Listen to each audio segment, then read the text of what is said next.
Apples on the ground. Apples on the ground is how I know it's time to start picking. And this tree always gives us the earliest apples. Unfortunately, they don't really taste great. Like, they don't really taste like much. And the texture is grainy and soft, but I can still use them. They make really great applesauce apples. Today I want to try freeze drying some.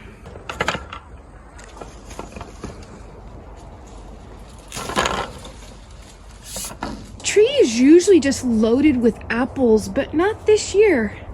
This year there's not that many, which just, there's a nice group there, but that is the way it goes. Normally the grass is just absolutely, it's just apples everywhere.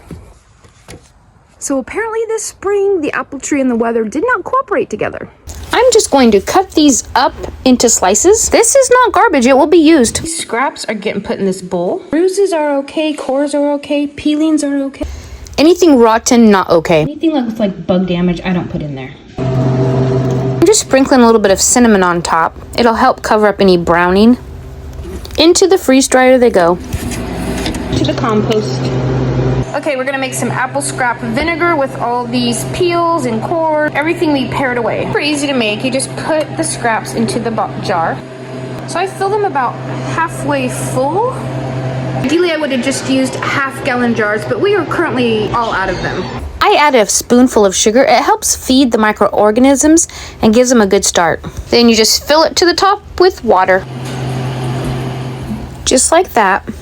I take the little baggie and fill it with water and then put it on top of the containers to help keep the apples submerged.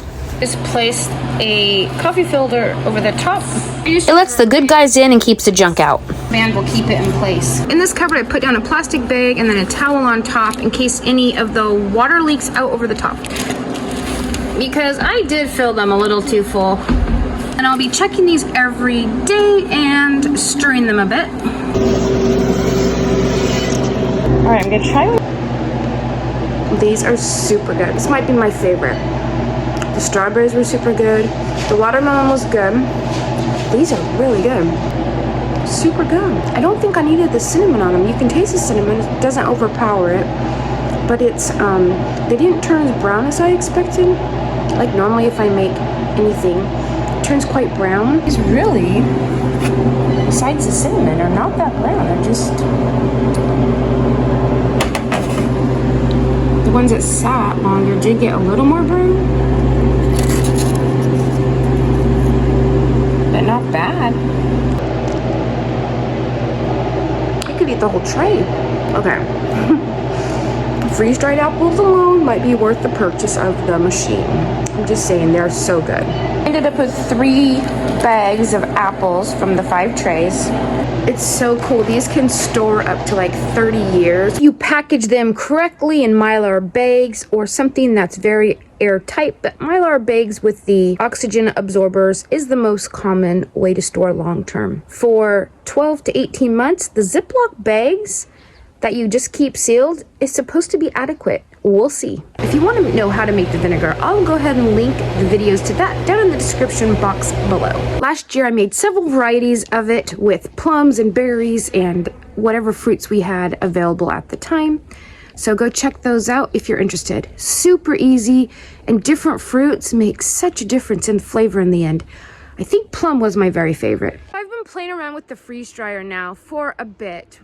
I have used it for a variety of vegetables, onions, carrots, broccoli, cauliflower, stir-fry mixes, peppers, and then some fruits like strawberries, watermelon, and then just now the apples.